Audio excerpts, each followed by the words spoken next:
mahiwagang matipapakalo. Ito ay tungkol sa isang lugar, sa bayan ng lalawigan ng Quezon. Merong nakatirang isang matanda at mayamang babae. Mabait, Papa Jepoy. Siya ay mapagkawang gawa, matulungin sa mga kapwa. Lalong-lalo na sa mga nangangailangan. Talagang public service ba, kumbaga. Oo. Dahil sa kanyang katangiang ito, siya ay napamahal sa mga tao. Bukod sa kanyang pagiging mapagkawang gawa, siya rin ay religious, Papa Jepoy. Araw-araw siyang nagsisimba upang makinig ng misa. Sa kanyang paglalakbay ay ito yung paborito pala niyang Papa Jepoy, sinasakyan. Yung baka niya. Naalala ko dyan sa Quezon, trolley. Trolley. Yung daanan ng release dyan na pa Bicol. Mm-hmm. Tapos pupunta kami Lucena, no? Punta kami sa Lilay. Sasakay ka ng trolley. Isa lang yung release na yun. Siyempre, doon nila yung sinasampa, di ba? Oo, trolley yun. May parang flat deck. Mm-hmm. Sa release ng tren, flat deck. Tapos may mga upuan. Parang rides. Parang Sa Enchanted rides. Kingdom. Ganun. Sakay kayo sa release. Papunta. At saka pabalik. Isa lang ang release. Mm-hmm. So, kung may kasalubong ka, yung nagmamaneho ng trolley, bilangan yan. Bibilangan niya, Siyam, ganyan. Sasabihin niya, Siyam sa akin, Siyam. Siyam, 4 na bata, ganyan. Tapos, sasigaw din yung kasalubong. Malayo pa lang yan, sisenya siya. 12, ganyan. 12, 6 na bata. Kung sino yung mas marami, dire-diretso yun. Yung onte, siyang bababa. Tanggalin mo na niya. Oo, bubuhatin yun. Babaklasin yun. Diba? Pasahero ka, kasama ka sa magbubuhat. Oo.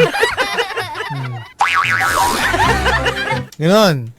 Kung mas unti kayo bababa, papraya kayo. Padadaanan nyo yung mas maraming sakay na trolley. Kayo magbubuhat nun. Pero pag may dadaan na tren, tabi kayo lahat, syempre. Sagasaan kayo. So, eto na nga, Papa Jepoy. Tuwing nagsisimba siya, ito yung sinasakyan niya. Ang kanyang paboritong alagang hayop. Tuwing nagsisimba siya, yung paborito niyang alagang baka ang kanyang sinasakay. So, habang... May nag-comment dito, mukhang may drawing daw yung baka. Baka. Mamaya. So, habang naglalakbay itong matanda, Papa Jepoy, yung baka pala niya, may nakakabit dyan. Parang kalesa din. Gulat sila habang naglalakbay. Kasama yung baka. May pumara, Papa Jepoy. Aso? Pumara yung aso. Pumara yung aso. Sinong aso yan? Ha? Si Mingming. Pangalan ng aso, Mingming? Mingming. Pumara yung aso. Yung baka ba may tapalodo ba yun? Tapa-oo. Ha? Yung may ganun? Tapa, meron. Ha? Meron. Andito naman mata nun ba't tinakpan pa yung gilid?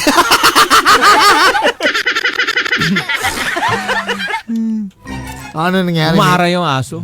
Tapos? Nagsalita. Nagsalita sino? Yung aso? Oo. Tinginan yung lumingon yung baka dun sa amo nyo. Oo. Lumingon siya. Tapos tahimik sila, Papa Jepoy. Oo. Kasi sabi nung aso, pwede bang makisakay? Papunta lang dyan sa simbahan. Hype na aso yun, tinamad maglakad. Oo. Tumabi dun kay, yung sa matanda. 4 ang paa eh. Tumabi dun. Tapos tahimik yung matanda at saka yung, baka. Siyempre, nakakagulat. Oo. Nagsalita yung yung... Sino nagsalita? Yung aso. Yung aso. Ano sabi?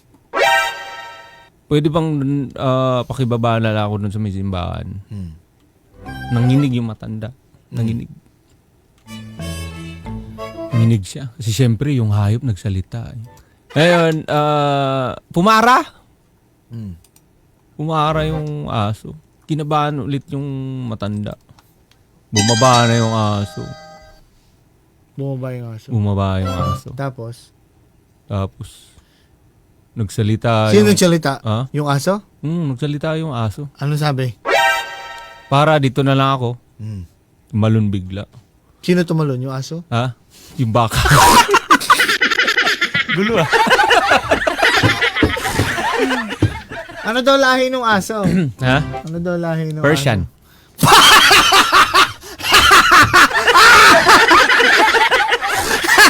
Nahulog yung cellphone ko.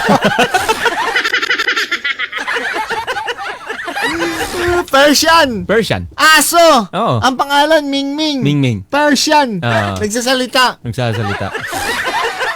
Nung bumaba, grabe yung talagang yung nervous ng matanda, Papa Jepo. Napaano siya, napakrus siya. Mga ganun. Di ba madasalin yan? Oo, napakrus siya. Kasi siyempre, first time niyang makaranas ba na, alam mo yun, yung hayop nagsalita. Tapos, nung nakababa na yung aso, Sa Quezon to nangyari. lumingon yung baka, sabi niyo.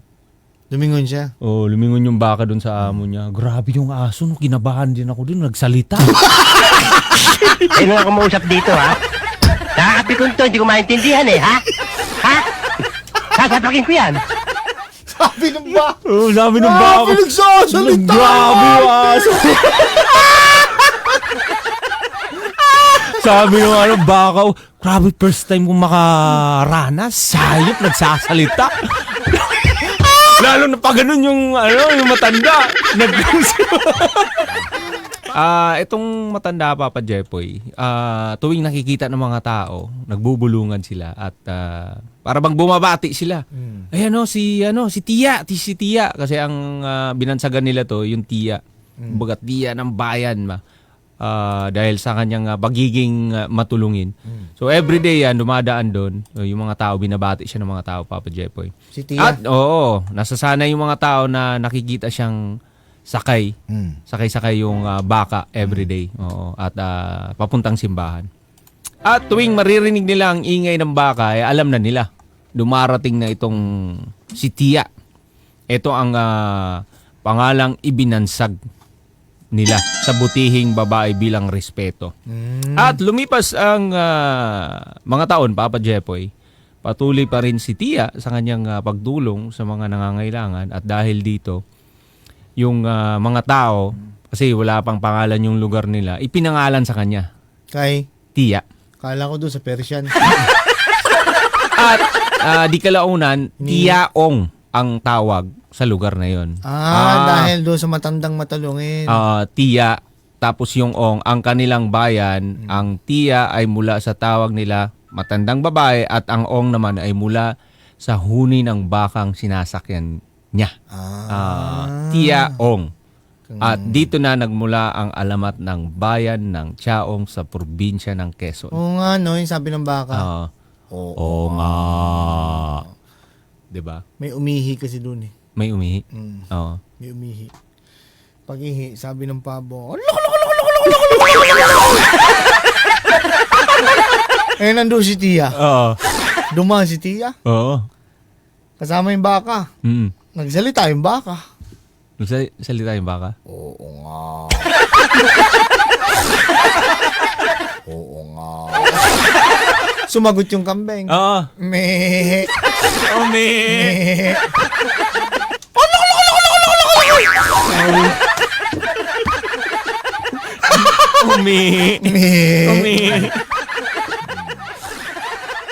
Kaya simula noon, tinawag ng Chaong. Barangay LS 97.1 97.1 Number 1